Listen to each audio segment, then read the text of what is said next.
Buenos días, un cordial saludo a todos en este importante foro, la reconciliación más que realismo mágico. No puede ser más oportuno ni más diciente, realmente es el momento en que debemos empezar a pensar en la reconciliación. Quiero enviar un saludo muy especial a Martín Santos, a Mónica de Greif, al doctor Yepes, a los organizadores del foro. Un mensaje también muy especial a los miembros del panel de víctimas, a Clara Rojas, al general Mendieta, a Sigifredo López, a Oscar Tulio Liscano, que realmente constituyen el símbolo del centro de gravedad de lo que estamos haciendo en La Habana. Lo hemos dicho mil veces, las víctimas, el centro de gravedad son las víctimas. Y ese es el mensaje que queremos enviar esta mañana a este foro. Unas palabras muy breves. Hubiera querido estar allí personalmente, hablé con Martín, pero creo que ustedes comprenden de qué manera esta agenda en La Habana es tan exigente que he tenido que utilizar este medio muy a mi pesar para dirigirme a ustedes.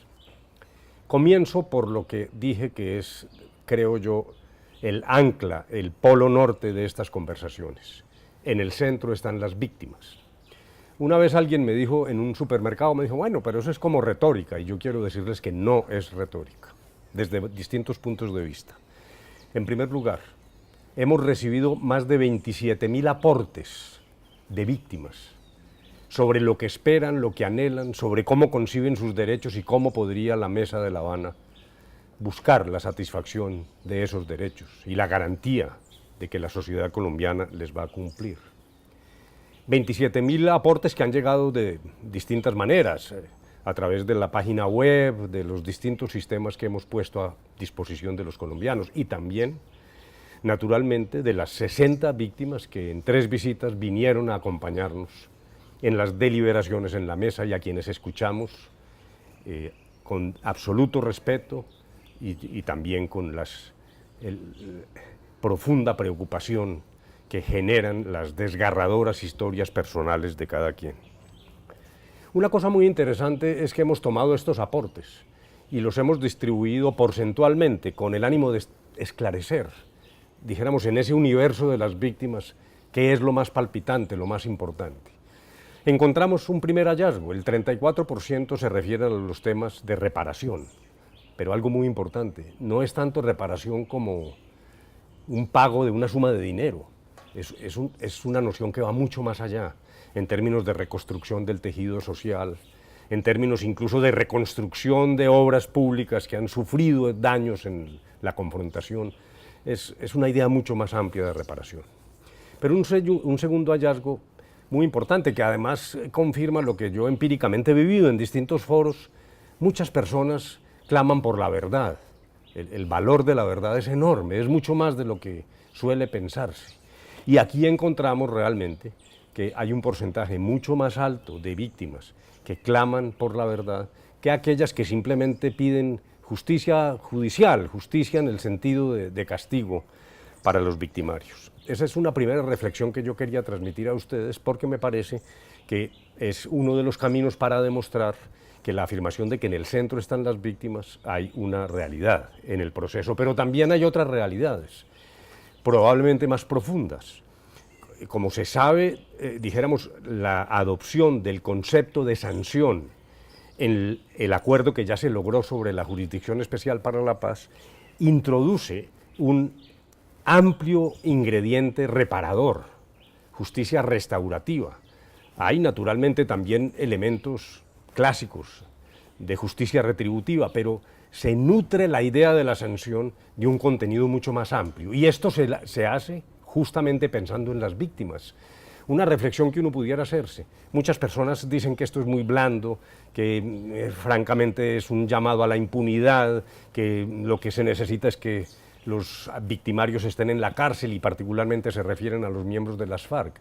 Pero nosotros nos preguntamos, desde la perspectiva de las víctimas, el contenido altamente reparador de la sanción, me parece que, sobre todo en un esquema de justicia transicional, es un mensaje mucho más razonable para la víctima, para superar esa transición, para estabilizar el Estado de Derecho. Justicia transicional es ambas cosas.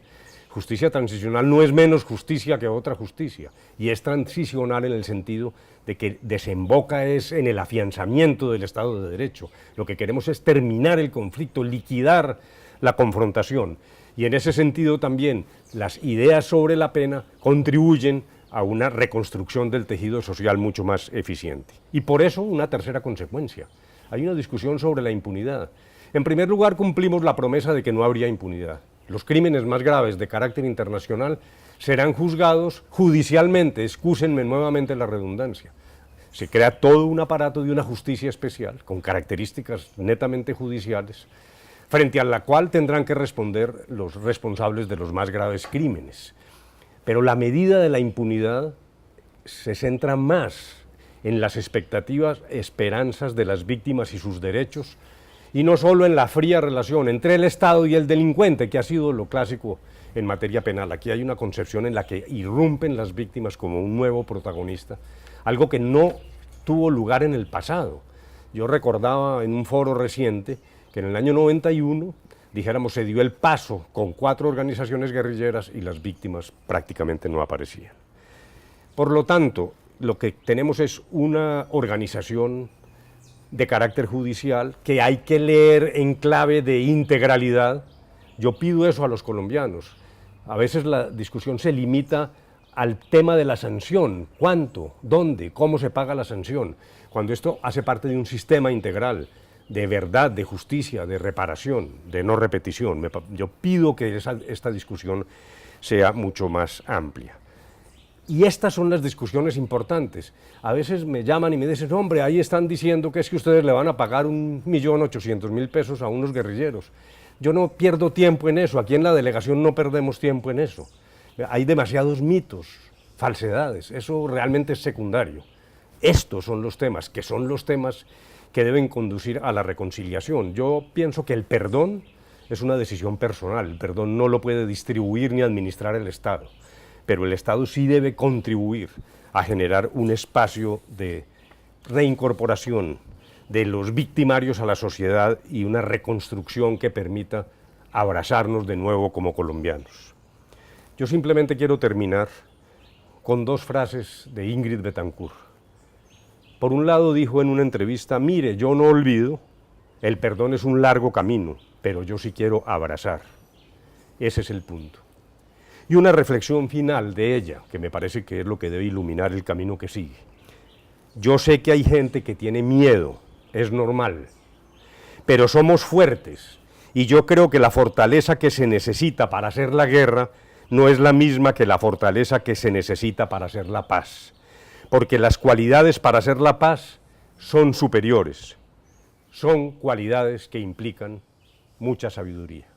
Buen día, muchas gracias y éxitos en el foro.